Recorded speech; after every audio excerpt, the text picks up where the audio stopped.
सदर चॅनल कोणत्याही अंधश्रद्धेला खतपाणी घालत नाही. लोकांना खऱ्या जीवनात आलेले अनुभव, भयकथा तुमच्यापर्यंत पोहोचवणे हाच केवळ या चॅनलचा हेतू आहे. सत्य घटना आवडणाऱ्या भयरसिकांनी चॅनलला सबस्क्राईब करा आणि मनोरंजन म्हणून ही घटना शेवटपर्यंत जरूर ऐका.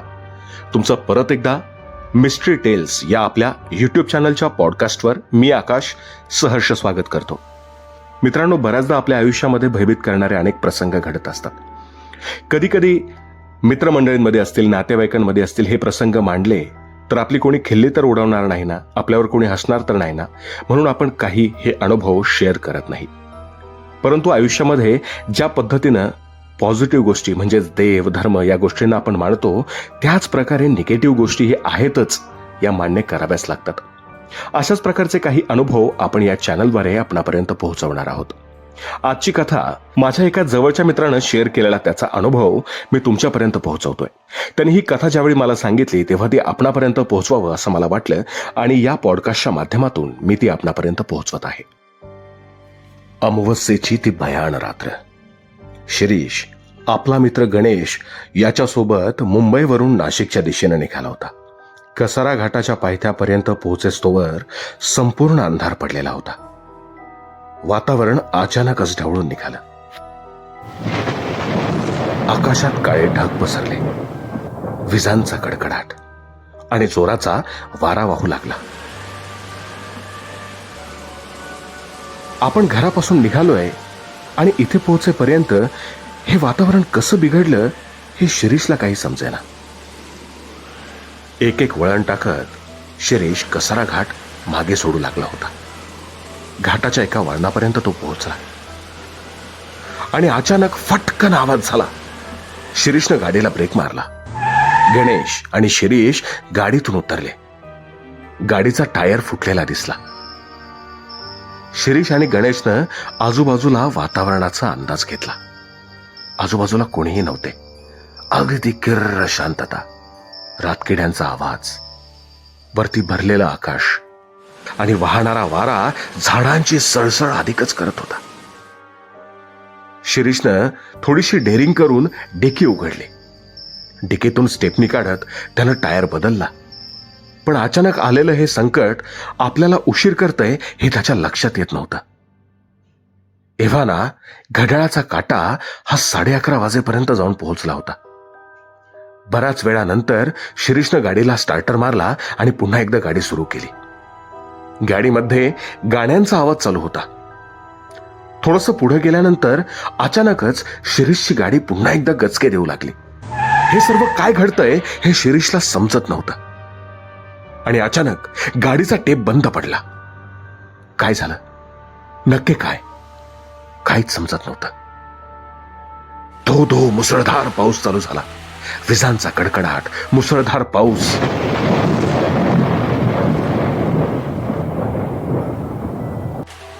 आता वातावरणात होती ती फक्त शांतता. गाडीचं वायफर हे जोरात चालू होतं.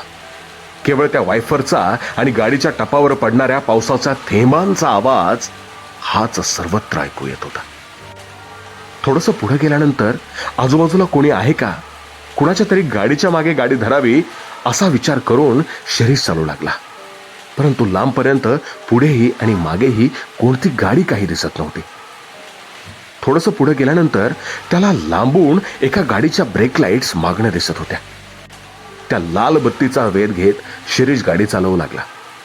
गणेश शिरीषला म्हणाला, शिरीष, वातावरण किती खराब असू दे, तू घाबरू नकोस, निवांत राहा, निश्चिंत राहा, मी आहे ना सोबत. त्यावर शिरीष गणेशला म्हणाला, अरे हो रे, पण या कसारा घाटाविषयीच्या ऐकलेल्या कथा ना डोकं भांडावून सोडतात आणि त्याच्यातलं हे सगळं भयानक असं वातावरण. बर, गाडीचे टायर बदलून 8ही दिवस झाले नसतील आणि टायर फुटतोय. अगदी गाडी पंक्चर झाली असती तर थोडीफार व्हायबल झाली असती, ते तरी आपण समजू शकतो, पण तसं काहीच घडलं नाही. डायरेक्ट टायर फुटलाय. ठीक आहे, तेही मी समजतोय, गाडी झटके मारतीये, चल तेही एक वेळेस आपण समजून घेऊयात.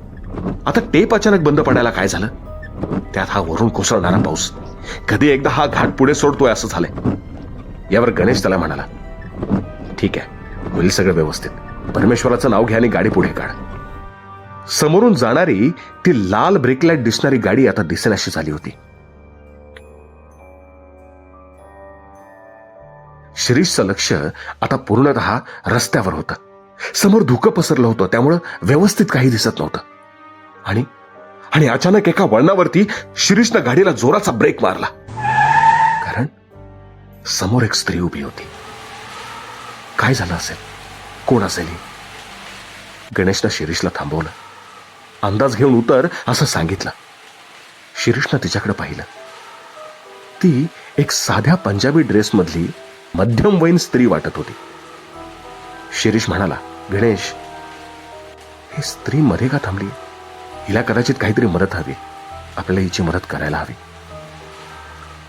यावर गणेश म्हणाला, हो अरे, पण रस्त्याच्या मध्यावर अशा भयान ठिकाणी ही एकटी बाई उभी आहे.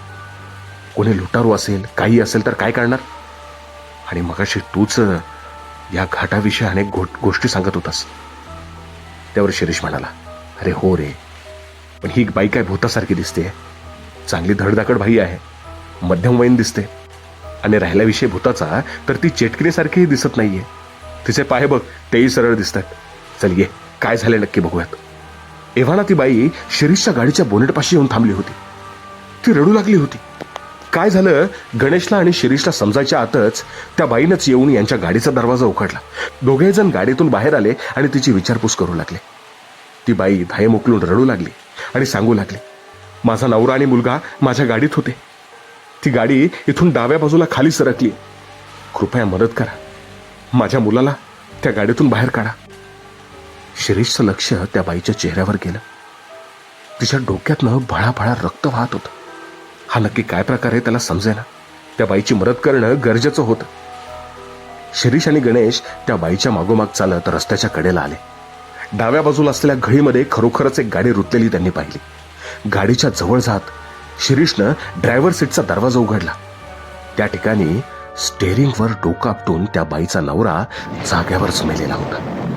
मागच्या बाजूला तिचा 7-8 वर्षांचा मुलगा कळताना त्यांना दिसला.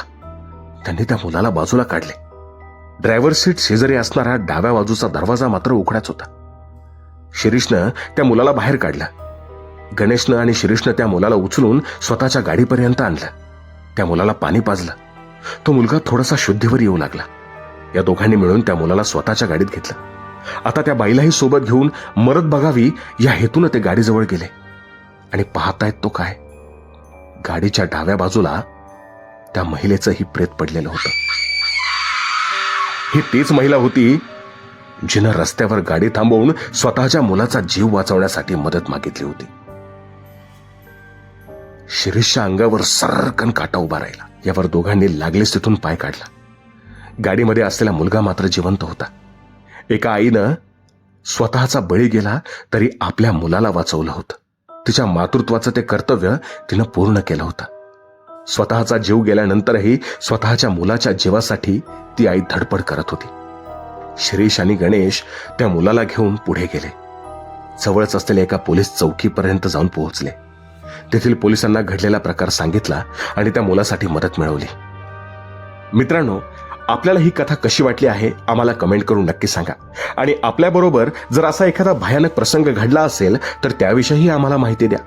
आपल्या नावासोबत आम्ही आपला अनुभव आमच्या या YouTube चॅनलवर शेअर करू. तेव्हा अशाच नवनवीन भयकथा ऐकण्यासाठी आणि असेच नवनवीन अनुभव शेअर करण्यासाठी आमच्या मिस्ट्री टेल्स या चॅनलला सबस्क्राईब करा.